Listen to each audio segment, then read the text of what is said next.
Hello, Secrets Readers. I'm Carlo Larasso, Senior Editor, and today what we have for you is a tale of 3 wireless Bluetooth headphones. All 3 of these headphones arrived at the same time for review, and while each one is going to get its own individual full review, I thought it might be fun to do a little first look video of all 3 of them together, so that way you can better get a sense of the similarities and the differences that these 3 particular headphones have. First, we have the PSB M4U8, and here in the middle we have the NAD Viso HP70s, and off to the right we have the B&W, or if you prefer Bowers & Wilkins, PX wireless Bluetooth headphones.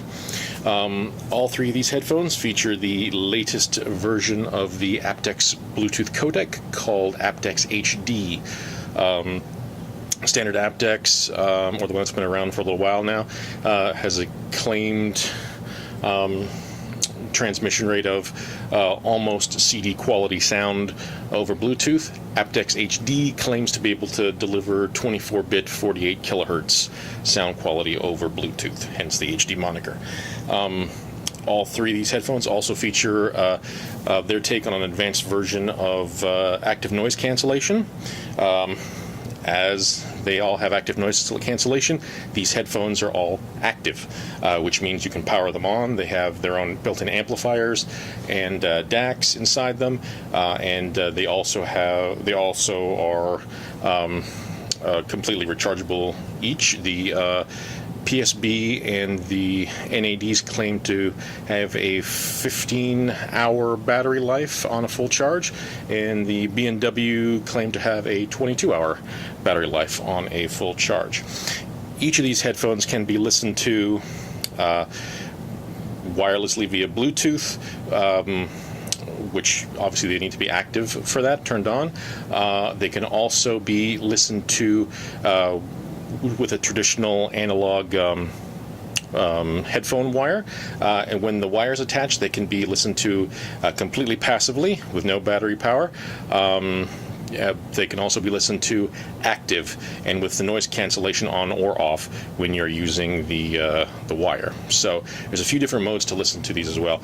They can also be hooked up via, each of them include a micro USB cable. They can also be listened to hooked directly into a USB port of a computer.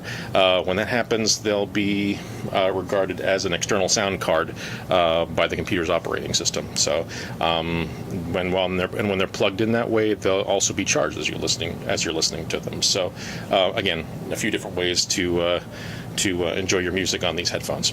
Let's take a closer look at them individually. Let me just raise the camera here, and we'll have a look at each one. First, we have the PSB M4U8s. They have a very clean, straightforward, modern design. Big, bold, black, and beautiful. They, as all these headphones, along with the PSB, all have their controls segregated to the right ear cup. That seems to be the de rigueur thing amongst all of them. On the PSBs here, the control layout is you have your pairing button to initially pair them up to your digital audio player or smartphone, volume control, up or down, rocker, and if you push on it, what that will do is any music or any active noise cancellation that you have going on will be almost muted completely, so that way you can hear through the headphones should you need to pay attention to an announcement in an airport or something someone's saying to you. Very convenient feature. Here is the power button. When it's pushed up one click, it turns the headphones on, so they are active. One more click up and it activates the noise cancellation feature. This rocker switch here is track forward. This up is skip track backwards, and if you push on it, these headphones will allow you to wirelessly answer phone calls. Each one of these headphones will allow you to wirelessly answer phone calls. They have built-in microphones in them for that purpose. Very sweet.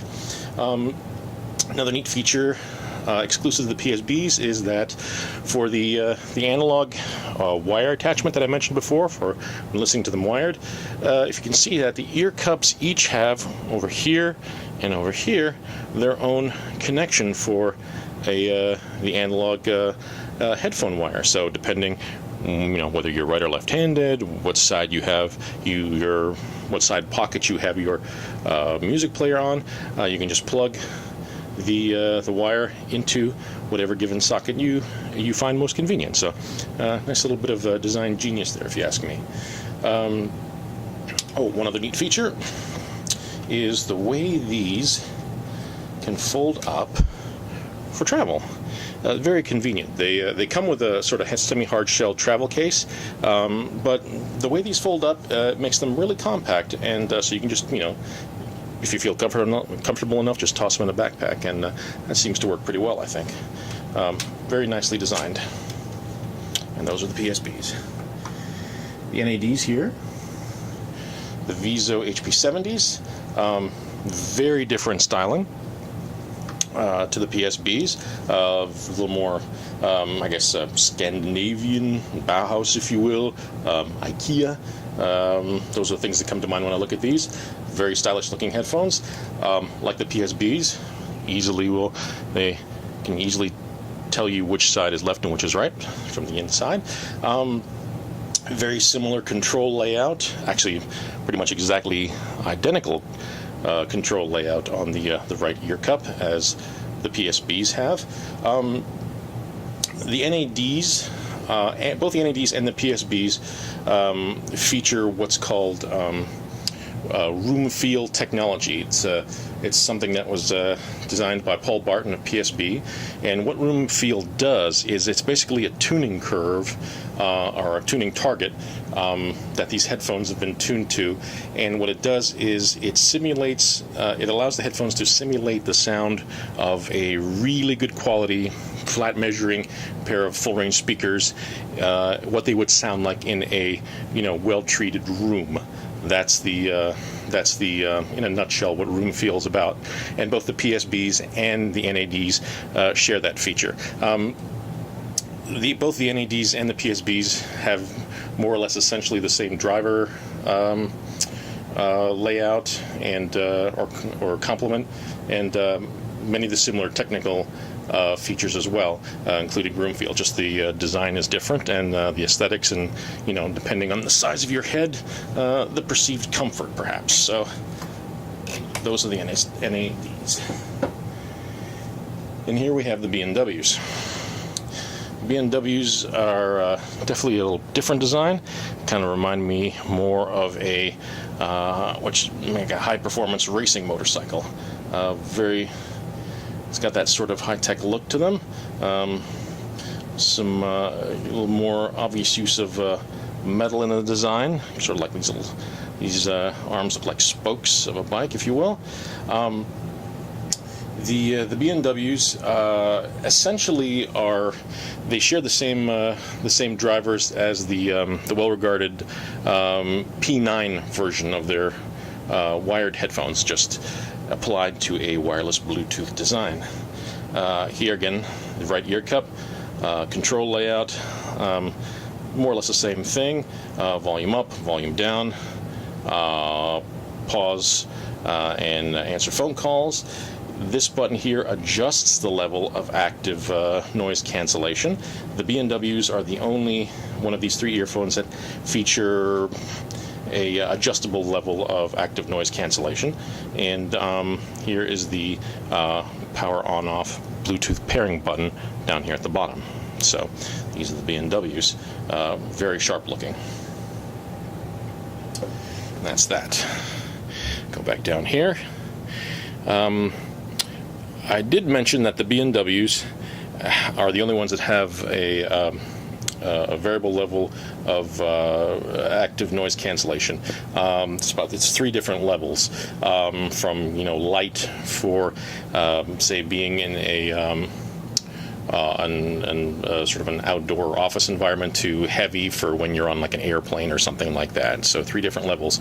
The BMWs also feature a smartphone app that you can download that will allow you to adjust that level of noise cancellation from the smartphone app. The app will also let you know how much battery power is left in the headphones, and it also allows you to do firmware upgrades as well. I've done a couple of firmware upgrades on the BMW since I've had them here. Again, 3 very good quality headphones. I've tried all of them out, listened to all of them extensively so far. All of them sound really good, and the noise cancellation on all 3 of them is very effective. Each one has its own sort of idiosyncrasies in terms of comfort and fit and how the cups seal with your ears. I find that the PSBs for my head, and again, this is for me, everyone's different. I have a very large head and good size earlobes, so I find the PSBs initially when I put them on had the clamping force was a little firm for my liking, but I actually got used to that after a couple of weeks. And my ears, it took a while for my ears to get used to fitting properly inside the ear pads, but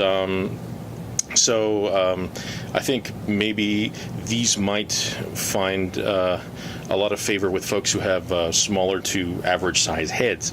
The NADs for me were a lot easier to get on with from the get-go. The ear pads molded around my ears a little easier. The clamping force was a lot less for me.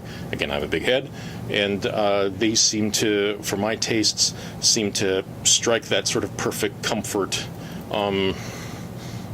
balance for my liking. The BMWs also didn't have a problem with them from the get-go. They completely, where these ear pads on the NAD and the PSB kind of hug your ears really close, the BMWs encircle them, and there's a little more, they sort of seal right against your head, so the openings are bigger and it leaves a little more room for my earlobes. So again, just the nature of 3 very different designs. The million-dollar question is, which one sounds better, or what's the sound quality like on these? The PSB and the NADs, being that they're both tuned by Paul Barden, both have room feel, both essentially have the same size drivers. The sound is pretty darn close to the same for both of them. I feel like I can notice a little difference in the sound, but that may just be a function of the fact of how the ear cups fit to my ears more than anything else. I find that the PSBs have nice punchy lower end. That's really good, not bloated, but just nice and punchy. The NADs, to me, I felt a little more clarity in the mids and highs. Still go deep in the low end, but maybe not quite as punchy as the PSBs. The BMWs were interesting. They're like a different animal. They have a really sort of big, spacious sound. All 3 of these designs are closed-back headphones, but the BMWs really sort of simulate the sound of an open-back pair of hands. Very spacious, a little more diffuse, big soundstage. So if you're a fan of open-back headphones, you may find quite a lot to like about the BMWs. Again, it bears repeating, all 3 of these I think are targeted to, by the nature of their design choices and everything, are targeted to perhaps just a different audience out there. Again, all these sell for a retail for $399, and each one of them will be getting a full and in-depth review from yours truly. But like I said, just wanted to give you a quick introduction and look-see to these, and hopefully you enjoyed that, and please keep an eye on the website for the complete reviews as they come out. Thanks again. Take care.